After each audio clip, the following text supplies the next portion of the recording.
ஆயிங்க எல்லாரும் எப்படி இருக்கிறீங்க?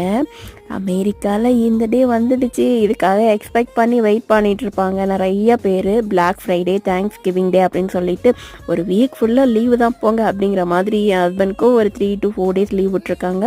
அப்புறம் பசங்களுக்கு next week 2 days Monday Tuesday மட்டும் தாங்க ஸ்கூலு. மற்ற எல்லா டேயுமே அந்த வீக்கில் லீவு தான்.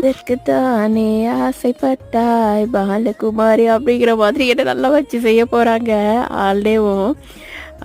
வின்டர் சம்மர் அப்படின்னா நம்ம கொஞ்சம் வெளியே போய் விளாடலாம். பட் வின்டரில் பசங்களை உள்ளே வச்சு மேனேஜ் பண்ணுறது கொஞ்சம் கஷ்டம். எனக்கு சிக்கன் பிரஸ்ட்லாம் ரொம்ப பிடிக்கும். ஸோ அவனுக்காக காசுக்கு போயிருந்தப்ப இந்த தடவை எடுத்துகிட்டு வந்திருந்த பேக்கை தான் நான் ரெடி பண்ணிட்டுருக்கேன் ஈவினிங் ஸ்நாக்ஸ்க்கு. மைனஸ் வந்து நம்ம சிக்கன் பிரஸ்ட் வந்து ரெடி ஆகுறதுக்குள்ளே டக்குன்னு ரெடி பண்ணிடலாம். பண்ணுறதுன்னு பார்க்கலாமா? இன்னைக்கு 4 head பீப்புள்ஸ்க்கு ரெடி பண்ண போகிறேன்.